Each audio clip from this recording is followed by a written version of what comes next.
Hi, this is Dr. Michael Bogart of Aspect Ministries, where we're all about promoting effective 21st century faith. If you saw my previous introductory videos about the Chosen series, you'll recall that I explained some basic features that pop up throughout the episodes. And so far we've looked at issues like, what does it mean to be a Jew? Or the close connection between the Old Testament and the New Testament. And of course, most recently, what it means to keep the Sabbath. In this video, I want to bring up something that many people are not really aware of, which is Jesus' rejection of the authority of something called the oral law, the oral Torah, or the tradition of the elders. Why is this important? Well, as I've said before, there's a problem in viewing the Chosen series. It's not the Chosen itself. It's the fact that 2,000 years have passed since Jesus' times. And since that time, the Jews have been dispersed out of their homeland. The Roman Empire has fallen. Kings and nations have come and gone. New lands have been explored and settled. And people have been displaced many, many times. Now, many layers of culture and language separate us from what we read in the gospel accounts of Jesus' life. So, of course, we struggle with understanding the customs and historical setting of the gospel accounts. What I am trying to do in these videos is to simply explain some things that prevent a full appreciation of the Chosen and of the Gospels themselves. So let's get right into it. Okay, so after the Israelites left Egypt, Moses received what we call the law from God on Mount Sinai. You know, the 10 Commandments and other laws and ordinances that went along with that. They were necessary for Israelite life and worship. These commandments were written down into the books of Torah, Genesis, Exodus, Leviticus, Numbers, and Deuteronomy.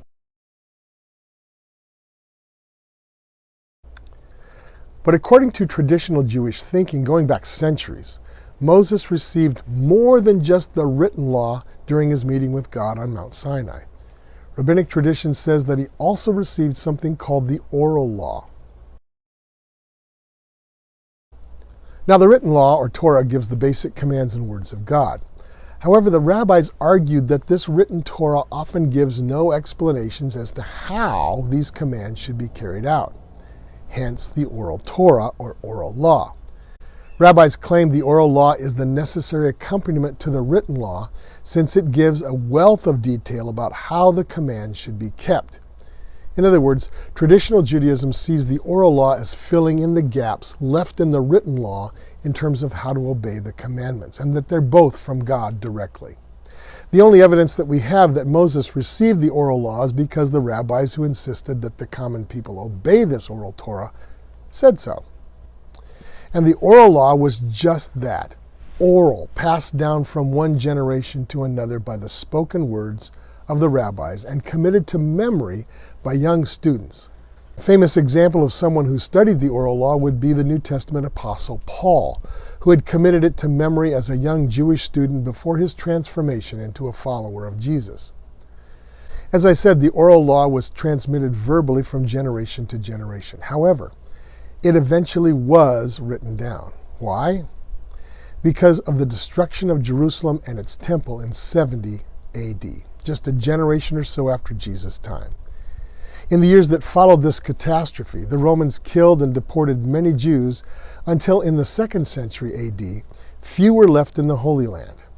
Naturally, the ability of Jews to gather under trained rabbis and to memorize the oral law was greatly reduced.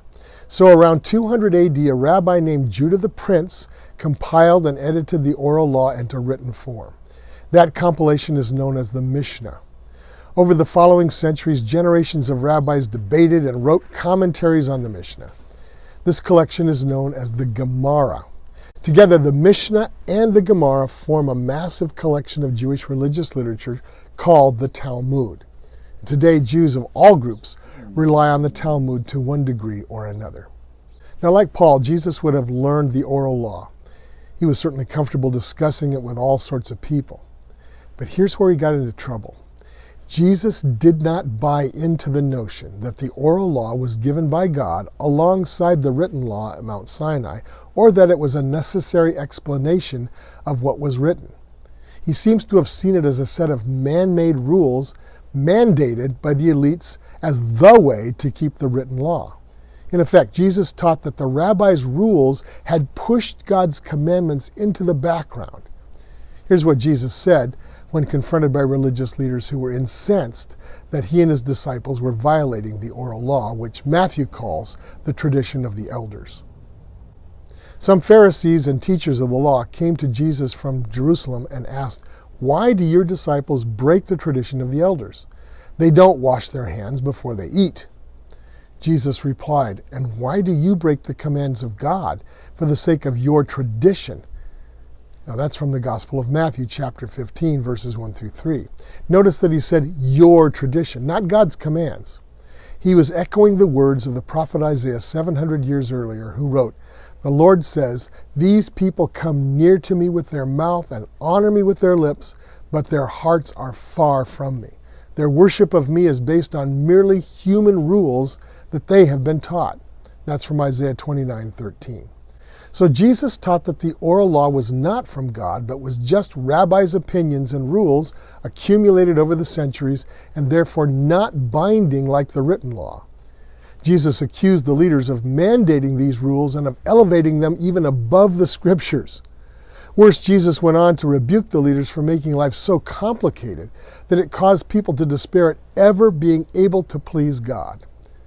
He even exposed some of these leaders for using these man-made rules to get around some of the clear commandments of God written in the Torah.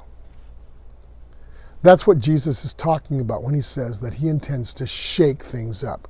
Here's an example from Season 2, Episode 4. His care is for women, for the vulnerable. Do you want to be healed?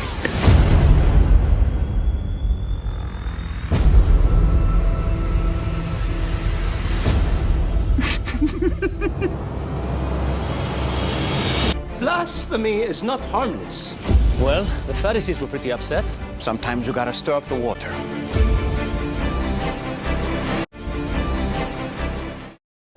See what I mean?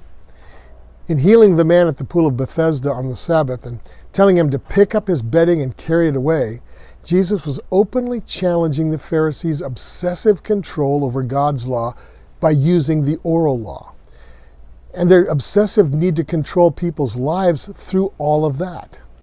The fourth commandment simply says to keep the Sabbath holy by doing no work on that day. It doesn't forbid healing on the Sabbath or carrying personal possessions. It was the oral law, the tradition of the elders, that Jesus dismissed as a set of oppressive human rules that forbade those kinds of things on the Sabbath. In effect, Jesus was showing that many things that the religious leaders were teaching and were enforcing on people were not from God and were even opposed to the intent of God's law. We'll see that this open rejection of the validity of the oral law really amounted to a challenge to the tightly held authority of the religious leaders over Jewish life in his day. Of course, now with the benefit of hindsight, we know that it will eventually lead to these leaders taking desperate measures to control Jesus and his followers. And when the attempt to control Jesus fails, it will lead them to conspire with the Romans for his execution. All right, in the next background video, I will describe the various Jewish parties and groups of Jesus' time: Pharisees, Sadducees, Zealots, Essenes, Herodians, and a number of other groups that figure into the story of Jesus. Who were these people and what made them so distinct? In the meantime, don't forget to check out my other videos on YouTube, like my 5-minute Bible guides, in which I give simple but practical chunks of information about the Bible and related topics.